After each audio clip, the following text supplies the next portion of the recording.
Irmãos, todos nós podemos dizer que conhecemos grandes vultos do passado, grandes personagens que deixaram para nós uma marca na história, que deixaram grandes ensinamentos. Nós temos falado aqui de vários personagens bíblicos, mas conhecemos tantos outros, tantas outras pessoas que fizeram parte da história da igreja, que você olha para elas e você começa a observar como elas eram fortes na fé, como elas eram ousadas. E muitas destas vezes, quando vemos essas pessoas, nós imaginamos que jamais vamos chegar a ter a mesma fé dessas pessoas, ter a mesma força. Não, essas pessoas, elas eram quase que intocáveis, pessoas que eram, às vezes, até uma etapa superior na santidade, vamos dizer assim, de tão bonitos que foram os exemplos que essas pessoas deixaram para nós. Dá a impressão que elas nunca passaram por angústias, que elas nunca passaram ansiedade, muito menos o tema que nós estamos trabalhando aqui nas quartas-feiras. A impressão é que elas nunca passaram por qualquer tipo de depressão. E quando nós vemos a história contar para nós, daquele que é chamado de o príncipe dos pregadores, Charles Spurgeon, ele certa vez em um sermão, ele começou a responder a algumas pessoas, citando os seus amigos, aqueles que o aconselhavam, aqueles que supostamente ajudavam ele diante das suas lutas. Quando eles chegavam para ele e diziam: você não deveria se sentir assim. As pessoas chegavam para Spurgeon quando ele estava passando por dificuldades e diziam para ele: você não deveria dizer ou pensar esse tipo de coisas. Porque Spurgeon passou por problemas, o príncipe dos pregadores passou por depressão.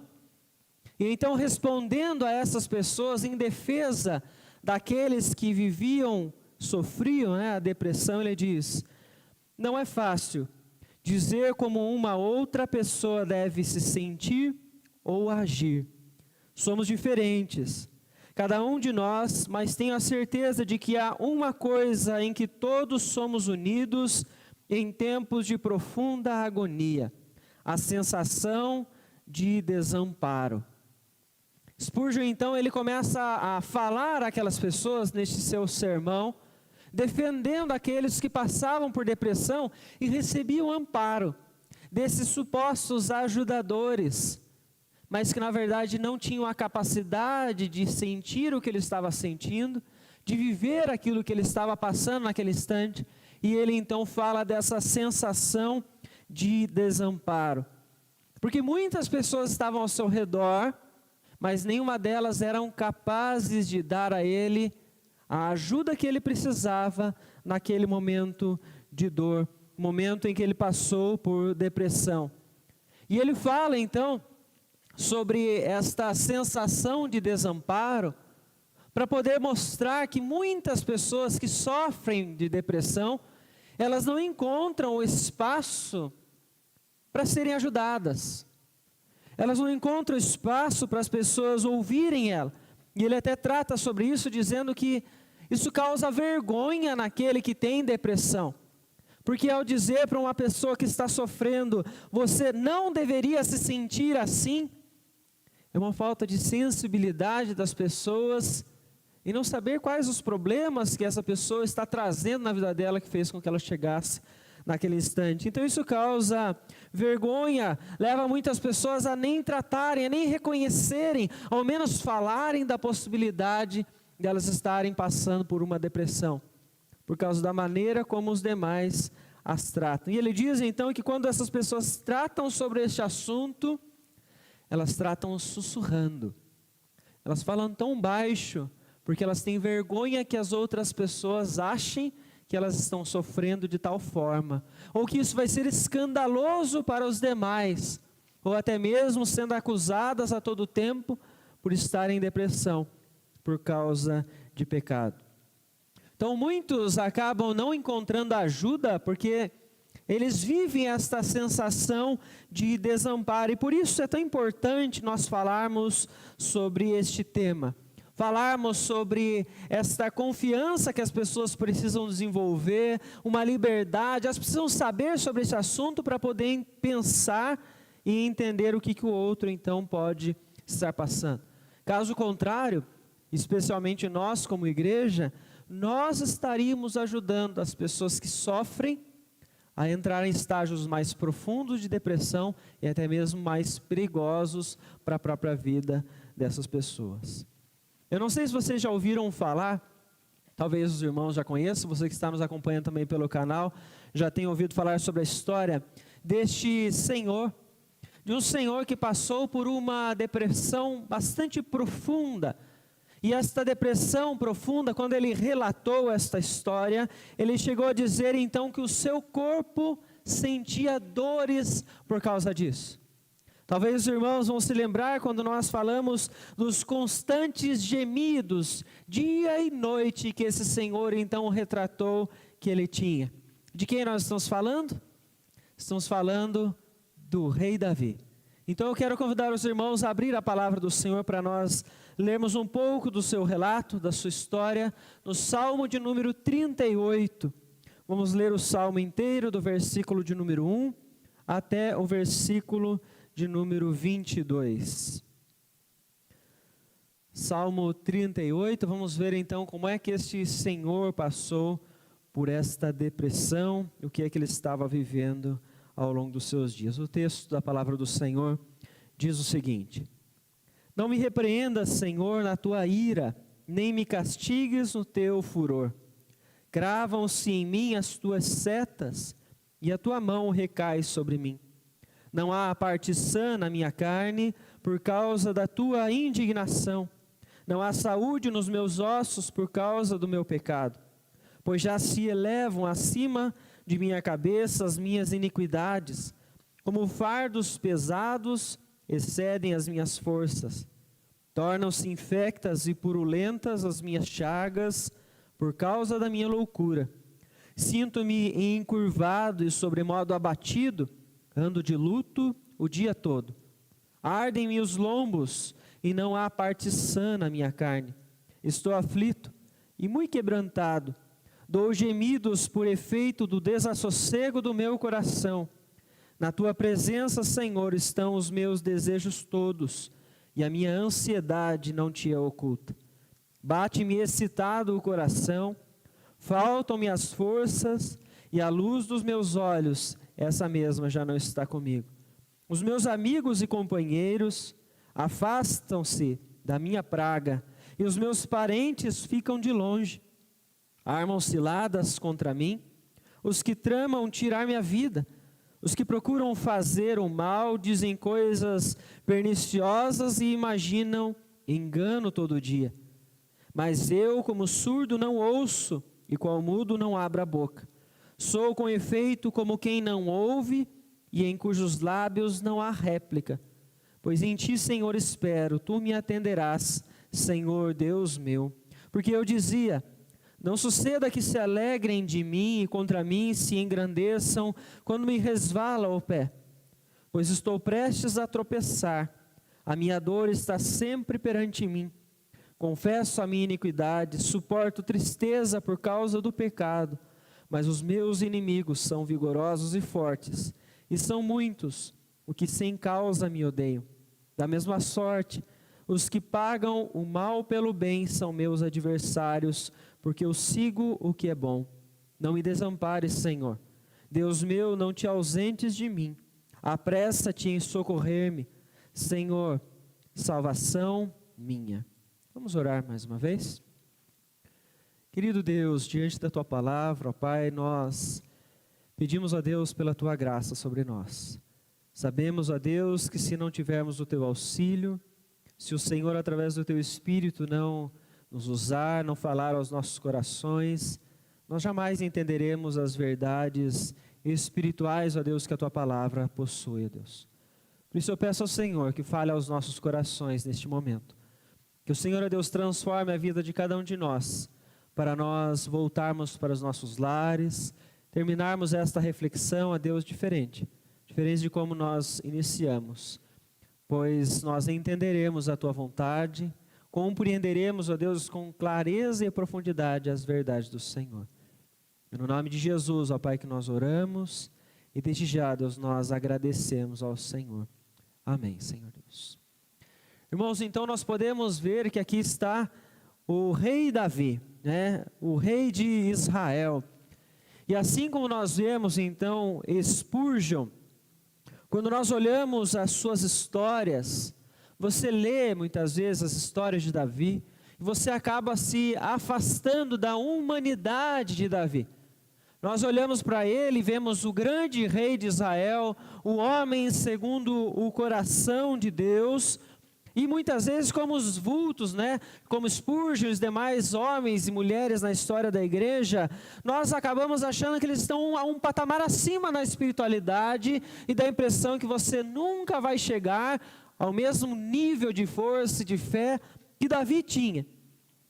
Porém, como nós olhamos a palavra nas últimas quartas-feiras, e em todos os momentos que você lê a palavra e se depara com qualquer personagem, como nós vimos Jó e sua esposa, que passaram por circunstâncias tão complicadas, e eles assim mostraram que acontece como Davi. Eles são como nós. Jó era alguém como nós, alguém comum como qualquer um de nós.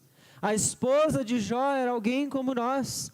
Davi, o grande rei Davi, é alguém como eu e como você. Então nós não estamos longe de reagir como Jó reagiu, nós não estamos longe de reagir como Davi reagiu, quando ele passou então pelas suas lutas e percebeu que carecia ainda mais da graça de Deus para superar os obstáculos, os sofrimentos que ele estava então sentindo naquele momento.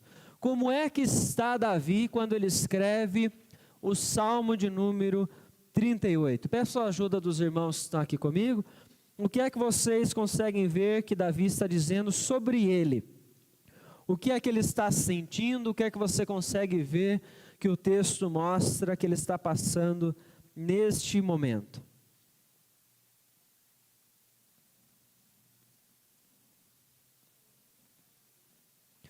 Isso, mas como é que ele está antes disso? Para nós analisarmos quais são os sentimentos, qual é a reação que ele está tendo neste momento.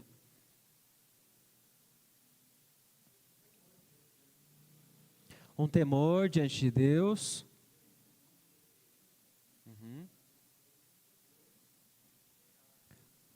Sim, ele continua confiando em Deus. Ele continua então temente ao Senhor. O que é que ele está sentindo? O que é que está passando na vida de Davi neste momento? Quais são os sentimentos dele? Veja o versículo 6. Como é que ele está? Ele está abatido. No texto ele então retrata que ele está como se estivesse de luto o dia inteiro. Tamanho é o sofrimento que Davi está passando nesse instante. Ele sente-se encurvado, então ele já não tem mais forças, nem mesmo de ficar com o seu corpo ereto, está sofrendo tanto. Veja que no versículo anterior, versículo 5, existem chagas, existem feridas no seu corpo, tornam-se infectas e purulentas as minhas chagas. Então veja que o sofrimento de Davi neste momento não é só internamente na sua alma, mas também há sofrimento na sua carne. Versículo de número 3, né? Não há parte sã na minha carne, não há saúde nos meus ossos. Ele está desanimado. Ele está andando encurvado, está sentindo como se estivesse de luto, está com feridas pelo seu corpo, seus ossos estão doendo.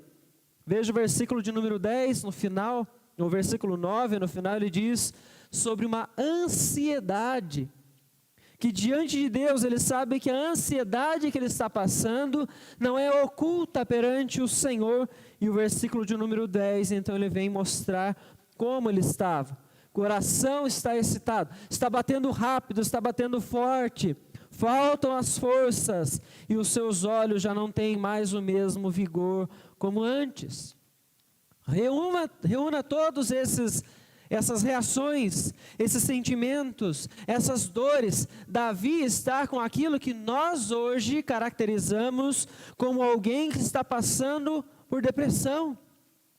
Ele está abatido, ele está todo o tempo ali com um sentimento de luto, possivelmente chorando, tamanho eram as dores, tamanho eram os problemas que estavam surgindo na sua vida.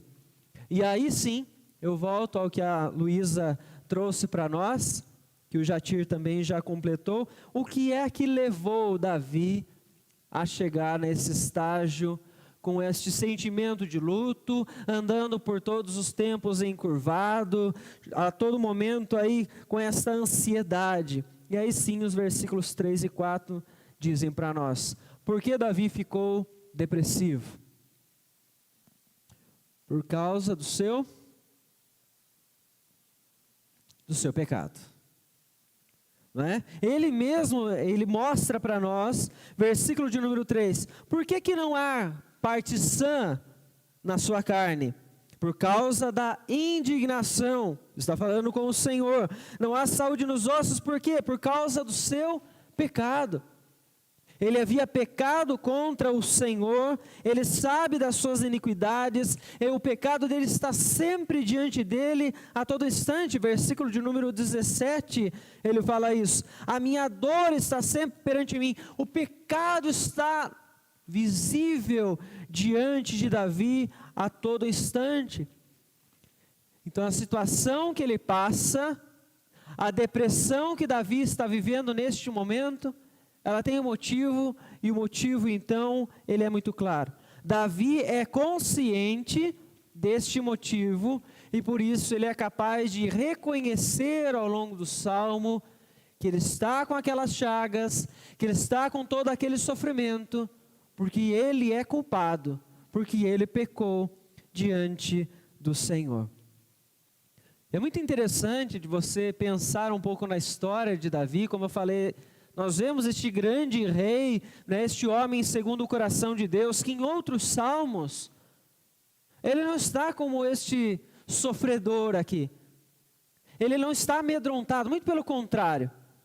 Se você observa Davi em outros salmos, ele é aquele que venceu a ansiedade, aquele que venceu o medo, aquele que venceu a opressão, venceu os inimigos. Porque ele é um homem de muita fé. Jatir acabou de reforçar que neste salmo ele traz novamente a fé que ele tem em Deus. Salmo de número 3, versículo de número 5. Alguém pode ler para nós, por favor? Versículos 5 e 6 do Salmo 3.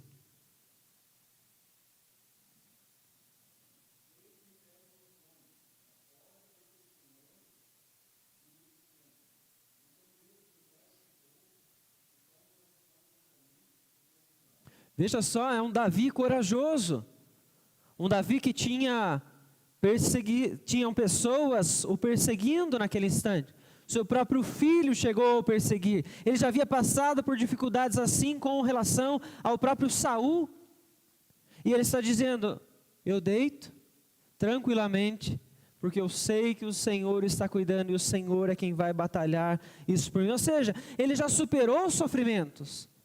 Ele já superou opressões, ele já superou inimigos, mas agora nós vemos que a circunstância aqui, ela é outra. E ela nos ensina no Salmo de número 38, que nem todas as depressões, né, reforçando algo que nós temos falado todos os dias, nem todas as depressões são causadas pelo pecado, como é o caso de Spurgeon, que ele reclamava de que alguns o acusavam disso. Mas neste momento, nós vemos então que Davi está passando por este problema por causa do pecado. Então esta possibilidade, ela nunca deve ser descartada. Nós sempre precisamos olhar em primeiro lugar para o nosso coração, para a nossa espiritualidade, se nós estamos diante do nosso Senhor.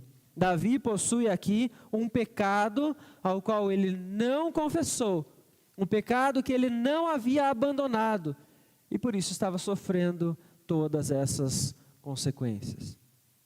E como alguém que confia em Deus, alguém que Se fôssemos olhar para o nosso dia, nós que confiamos no Senhor, como Davi naquele instante, se a pessoa peca, se ela desobedece a Deus, como é que ela se sente? Como é que vive alguém que foi salvo por Cristo Jesus e peca? O que acontece com essa pessoa? Você pode me ajudar a pensar sobre isso?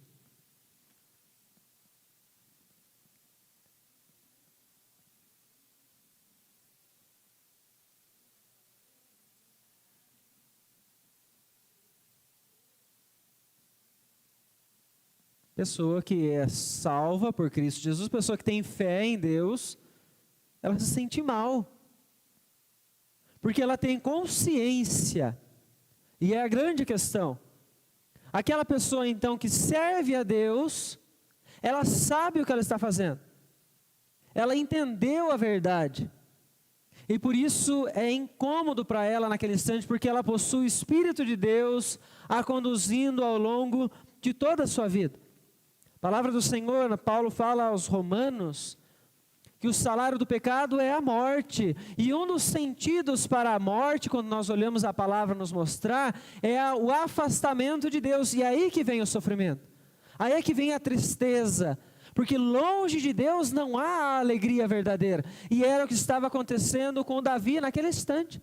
Ele se afasta de Deus, e ele começa a sentir então os sofrimentos, as consequências disso. É o que o pecado faz na vida de qualquer pessoa. O pecado destrói, o pecado traz sofrimento. O pecado então nos leva cada vez mais para longe de Deus. Pior ainda, para aquele que sabe a verdade e comete um pecado de maneira consciente. Eu convido os irmãos a abrirem a palavra do Senhor em Hebreus, capítulo 10. Eu gostaria de pedir a algum irmão que está aqui presente, que fizesse a leitura dos versículos 26 e 27 para nós, por favor.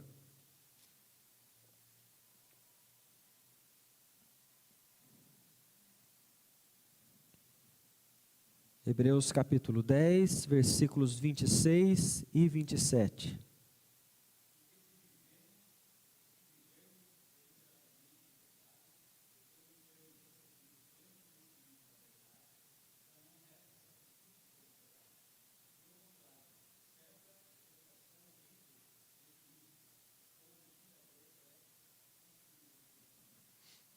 Olha só, então o autor aos Hebreus, ele começa a falar sobre a necessidade que nós temos de nos firmarmos as verdades do Senhor. Ele começa falando sobre isso lá no capítulo de número 2.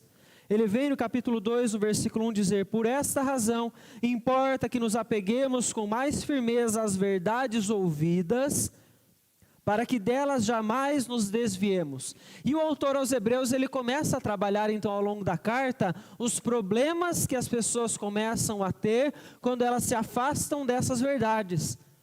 E ele chega no capítulo de número 10, concluindo então que as pessoas que se afastam da verdade do Senhor, elas deixam de crescer espiritualmente, elas deixam de se importar com aquilo que é agradável a Deus, e elas passam a pecar deliberadamente. Elas passam a cometer erros contra o Senhor, porque elas já não lembram mais da verdade, porque elas já não se importam mais com aquilo que é agradável ao Senhor. Mas veja que ele está dizendo então, não para um pecado específico, ele está dizendo àquelas pessoas que pecam constantemente no mesmo erro e insistem naquilo, sabem que não devem fazer, mas continuam fazendo por diversas vezes, deliberadamente. Eles têm a consciência de que Deus não se agrada daquilo, mas continuam cometendo. Ele diz então que sobre essas pessoas, recordando aos hebreus do Novo Testamento, da igreja primitiva, do tempo da igreja primitiva, lembrando a eles então que existe juízo para essas pessoas. A mão de Deus pesa sobre aqueles que pecam deliberadamente. Por isso ele vem dizer no versículo de número 27, certa expectação horrível de juízo Deus vai agir sobre a vida dessas pessoas. Por isso ele vem no versículo de número 31 dizer: horrível coisa é cair nas mãos do Deus vivo. O que ele está fazendo os hebreus se recordarem neste instante? Que na antiga aliança, o Antigo Testamento nos mostra que não existiam sacrifícios para perdoar aquele que pecava deliberadamente, aquele que agia de maneira consciente contra a própria lei. Quando você lê o texto de Números, capítulo de número 15, do versículo de número 27 ao versículo de número 31, ele fala exatamente sobre isso. Números 15, do 27 ao 31, fala o seguinte: se alguma pessoa pecar por ignorância, apresentará uma cabra de 1 ano como oferta pelo pecado. O sacerdote fará expiação pela pessoa que errou. Quando pecar por ignorância perante o Senhor, fazendo expiação por ela, ele será perdoado. Para o natural dos filhos de Israel e para o estrangeiro que no meio deles habita, tereis a mesma lei para aquele que isso fizer por ignorância. Mas a pessoa que fizer alguma coisa atrevidamente, quer seja dos naturais, quer dos estrangeiros, injúria ao Senhor, tal pessoa será eliminada do meio do seu povo, pois desprezou a palavra do Senhor e violou o seu mandamento. Então veja, na antiga aliança não havia então sacrifício para aqueles que pecavam de maneira voluntária, aqueles que faziam atrevidamente, deliberadamente, aqueles que permaneciam no pecado. Deuteronômio capítulo de número 17, ele vem falar sobre aqueles então que eram idólatras, que permaneciam na idolatria, ou seja, permaneciam em pecado contra o Senhor. Ele não diz que simplesmente deveriam ser expulsas as pessoas do meio do povo. Deuteronômio 17 é um pouco mais rígido, ao dizer que essas pessoas deveriam ser apedrejadas até a morte.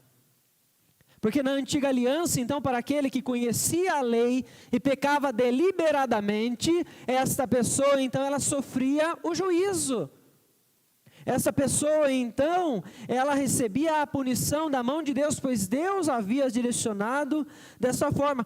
Por isso o autor aos Hebreus, ele é tão rígido ao dizer: horrível coisa é cair nas mãos do Deus vivo.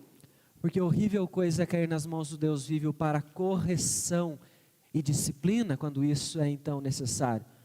A quem ele disciplina? Ele disciplina a quem ele ama. É o que o autor aos Hebreus vai continuar falando no capítulo de número 12.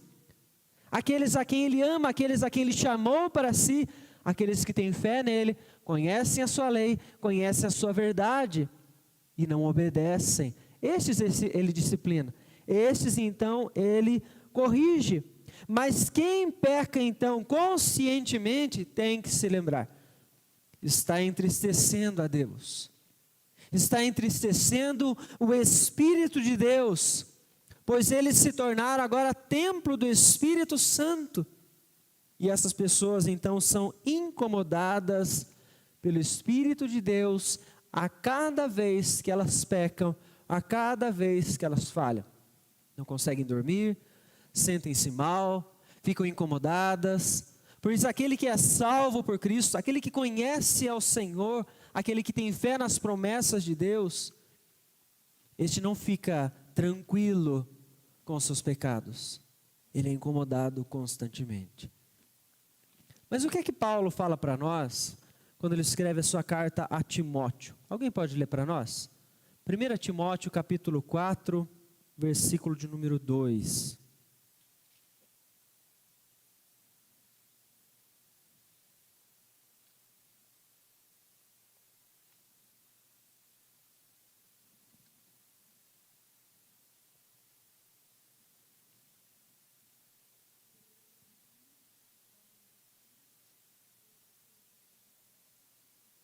Isso, ele está dizendo então sobre alguns que nos últimos tempos, nos últimos dias, iam se afastar da fé, apostatar da fé. E aqui quando nós falamos disso, nós temos que lembrar que são pessoas que um dia chegaram a professar a fé, chegaram a afirmar a sua crença, Eles vão fazer isso por obedecerem a espíritos enganadores, pela hipocrisia dos que falam mentiras e têm cauterizada a própria consciência.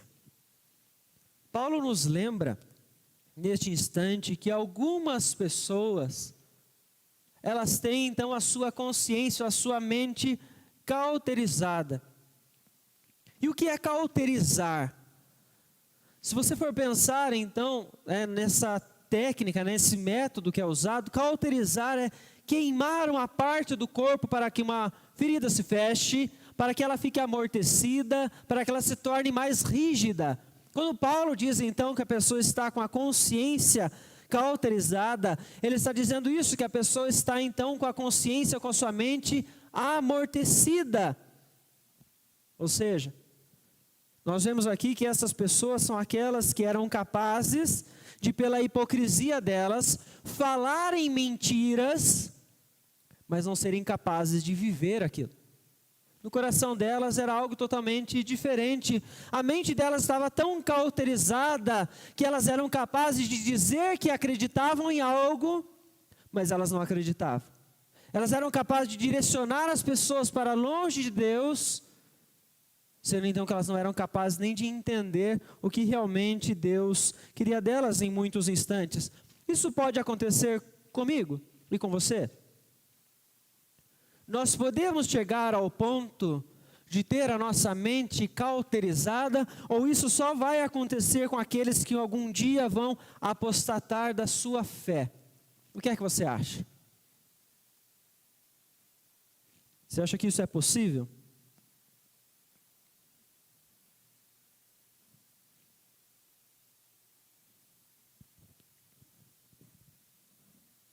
Você acha que algum cristão que frequenta a igreja, que lê a palavra, você acha que uma pessoa dessa pode ter a sua mente cauterizada? Você acha que sim? Levante uma de suas mãos.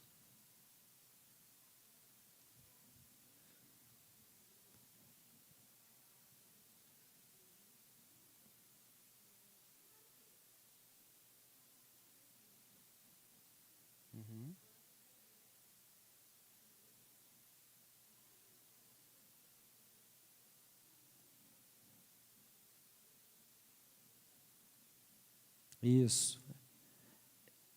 Se a pessoa estiver em comunhão com Deus, buscando a sua vida piedosa, não religiosa, piedosa, essa pessoa vai estar então entendendo e lutando para fazer a vontade de Deus. Mas caso contrário, nós podemos ser os hipócritas. Falam coisas com seus lábios, mas o coração está longe de Deus. Isso pode acontecer conosco. E a cada vez que nós fazemos isso com a nossa própria mente, sabendo o que é a verdade, afirmando ela com os nossos lábios, mas não colocando isso em prática, nós estamos cauterizando a nossa mente, dia após dia. Quando nós praticamos então algo que não é agradável ao Senhor, e falamos às pessoas, não faça isso, não viva isso, deixe isso está errado que você faz, e no seu coração você continua nutrindo aquilo, e na sua vida você continua com aquele pecado, você está cauterizando a sua mente cada vez mais.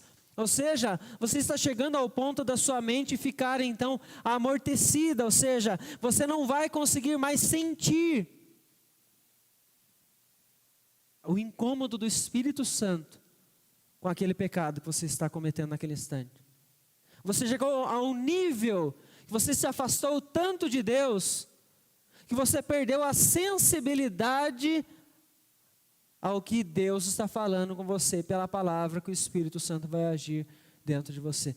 Quer dizer que nós estamos falando aqui sobre salvação? A pessoa perde ou não perde salvação? Não é isso que nós estamos tratando de espiritualidade, sensibilidade ao agir de Deus em nós. E que quando eu peco, e Deus pode permitir que pela arrogância, pela minha soberba, eu volte a pecar de novo, eu insista no pecado. Deus pode permitir então que meu coração se endureça, meu coração, minha mente fiquem cauterizados.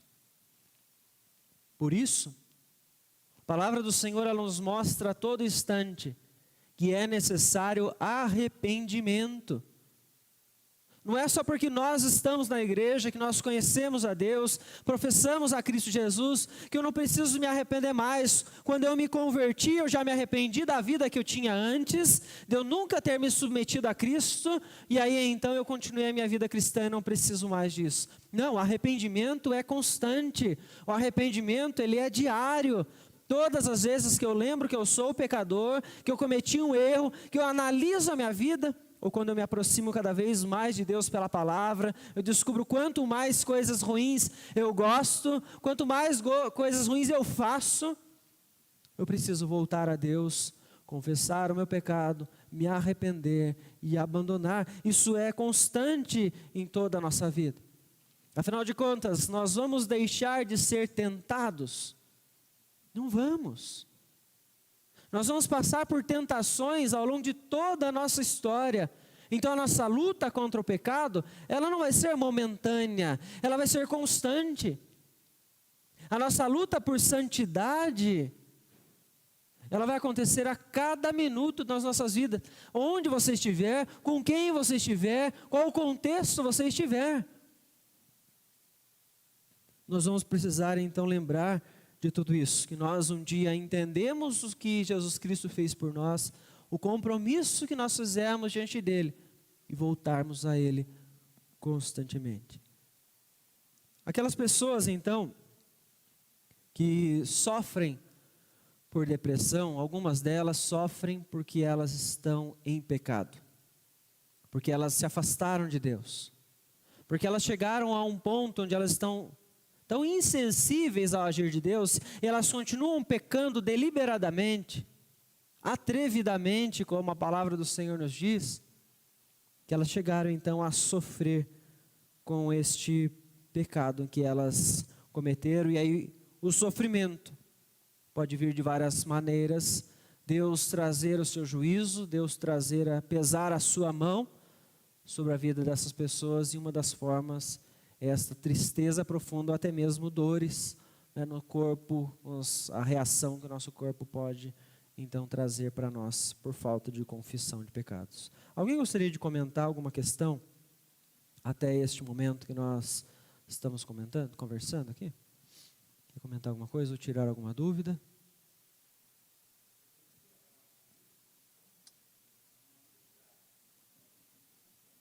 Sim.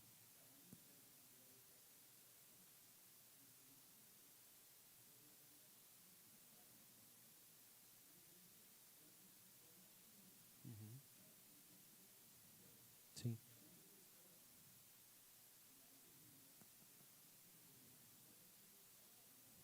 Uhum.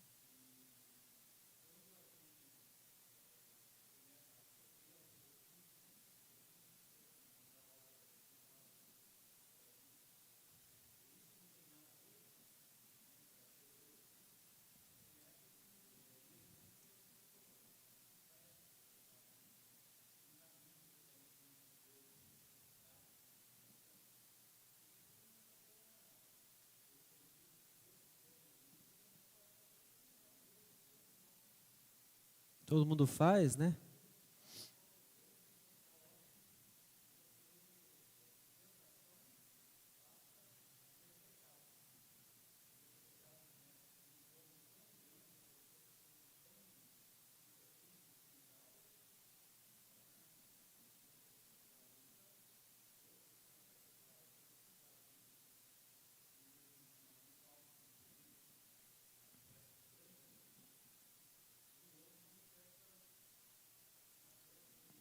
Até dores, né? Dores no corpo, né? Chagas.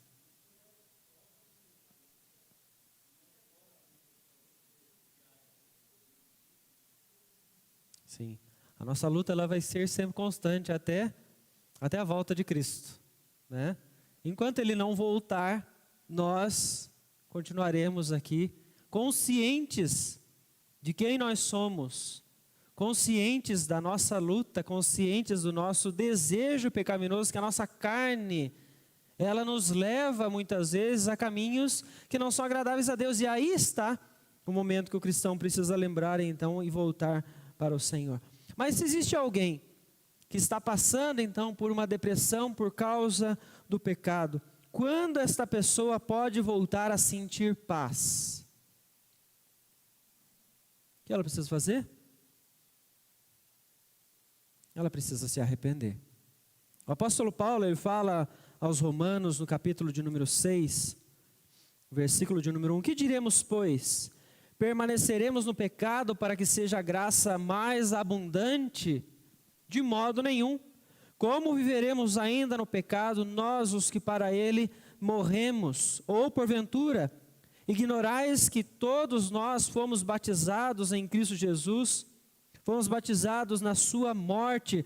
Então o apóstolo Paulo está falando exatamente dessa circunstância, de muitos que estão com a mente cauterizada e que por acharem, mas Deus ele é gracioso, Deus me perdoa, por Cristo Jesus eu não perco a minha salvação, então eu posso pecar deliberadamente. E assim a graça vai ser ainda mais abundante. De modo nenhum, nós não somos mais escravos do pecado. E não podemos permanecer então nesta vontade, satisfazendo as vontades da nossa carne. O que levou Davi à depressão foi o seu pecado. Foi ele satisfazer então os desejos da sua própria carne e cometer aquilo com consciência. Porque se não fosse assim, ele não seria capaz de voltar agora no Salmo de número 38 e dizer, eu sei que eu estou passando por isso porque eu pequei. Ele sabia que quando ele estava fazendo aquilo, que o texto no Salmo 38 não deixa claro para nós o que realmente estava acontecendo, mas ele sabia então que aquilo era errado. Ele estava fazendo, sabendo que Deus iria se desagradar. E então nós vemos que Davi, ele precisou entender e agir para ele voltar a ter paz diante do Senhor. Quando a depressão de Davi deu lugar à paz? No versículo de número 18. Alguém pode ler para nós, por favor?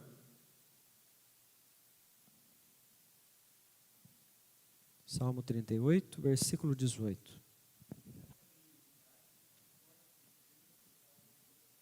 Isso.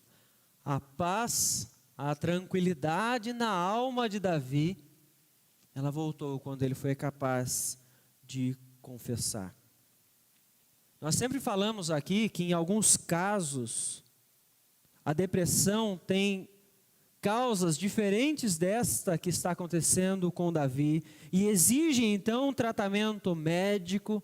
Muitas vezes precisam de terapias, de psicólogos, mas Davi não fez isso. Porque de nada vai adiantar alguém procurar um médico, procurar um psicólogo para curar uma ferida que seja na sua alma. Se o problema desta pessoa é o pecado, não vai ser o psicólogo com medicamentos que vai conduzir essa pessoa à cura. Talvez apenas amenize alguns sintomas do seu organismo, mas a sua alma vai continuar com essa ferida aberta, porque ela ainda não confessou o seu pecado. E através então de um sincero arrependimento, de confissão de pecados, que aquele que está em depressão por esta causa vai voltar a ter paz, vai voltar a ter a tranquilidade então diante de Deus. Nós sempre falamos aqui, aqueles que já estão fazendo isso, aqueles que estão cuidando da sua espiritualidade, são pessoas piedosas, são pessoas que confessam seus pecados constantemente e permanecem com os sintomas depressivos. Essas pessoas precisam pensar que talvez essa seja a hora delas procurarem sim um médico, procurarem um psicólogo, porque talvez elas precisem de algum medicamento que as auxilie. Davi não precisava de medicamentos. Davi precisava se reconciliar com Deus. Davi precisou confessar e abandonar o seu pecado, e é isso então que ele faz no versículo de número 18. Ele sabia que ele estava suportando aquela tristeza por causa do seu pecado. Aí você consegue entender por que que Davi está tão desesperado quando ele fala sobre pecado. Porque ele pecou deliberadamente, Salmo 51, Salmo 32, são salmos onde ele reconhece os seus erros, e ele sabia que para aquele que pecava deliberadamente na antiga aliança, não havia sacrifício para ele receber perdão. Então ele depende exclusivamente da graça e da misericórdia de Deus neste momento, porque ele sabia que não adiantava ele levar algo para sacrificar diante de Deus, para ele receber o perdão. Ele merecia ser expulso, ele merecia naquele instante ser morto por causa do seu pecado. Para nós nos lembrarmos como é que Deus trata o pecado, como é que Deus trata o pecador. Nós temos que lembrar que Deus abomina qualquer prática pecaminosa, qualquer coisa que entristeça Ele, que seja contrária à sua vontade. Davi estava tão desesperado porque os seus ossos, no Salmo de número 32, envelheceram, ele sentia dores, enquanto eu calei os meus pecados. Enquanto ele manteve então aqueles pecados guardados dentro dele, como ele vem reforçar no Salmo de número 51, ele está doente, ele está sofrendo, ele está triste. Some então tudo isso e veja como as pessoas, muitas dos nossos dias estão depressivas, estão assim porque calaram os seus pecados diante de Deus. E ainda estão insistindo em armazenar dentro dos seus corações, achando que nada vai acontecer com elas, achando que existe alegria para elas longe de Deus. Quando a palavra nos mostra, Salmo de número 32, versículos 1 e 2, versículo 1 apenas, diz: bem-aventurado aquele cuja iniquidade é perdoada, cujo pecado é coberto. Bem-aventurado, alegre, é capaz de se regozijar, de ter prazer na vida, de ter paz, de ter tranquilidade. Somente aqueles então que têm a sua iniquidade perdoada. Caso contrário, quando nós insistirmos em guardar os nossos pecados, achando que não vai ter problema algum, nós precisamos lembrar que não haverá paz para a nossa alma enquanto nós não buscarmos a reconciliação com o nosso Senhor. Por isso, meus irmãos, nós temos que lembrar que qualquer que seja o desejo que nós temos, por menor que seja, por mais que seja invisível aos olhos das pessoas, por mais que ninguém saiba que nós então mantemos ele nos nossos corações, afaste-se. Afaste-se do pecado, não mantenha esta prática em sua vida, arrependa-se, confesse. Lembre-se, portanto, que através de Cristo Jesus, nós recebemos o perdão de Deus, nós temos o privilégio de nos submetermos ao Senhor, porque é em Cristo que nós temos paz com Deus, e que nós temos o prazer de desfrutar da paz de Deus que excede todo o entendimento. Que Deus nos abençoe, para que dia após dia, eu e você possamos ter consciência daquilo que nós fazemos diante de Deus, e que o Senhor nos conduza em sabedoria e permita que a nossa consciência não esteja cauterizada, mas que a palavra do Senhor, que tem poder para transformar as nossas vidas, ela possa se infiltrar nos nossos corações e na nossa mente, para nos levar ao arrependimento, para não nos deixar mais permanecer no pecado, mas para nos levar de volta ao Senhor, para o arrependimento que gera vida, para nós vivermos para a glória do nosso Senhor.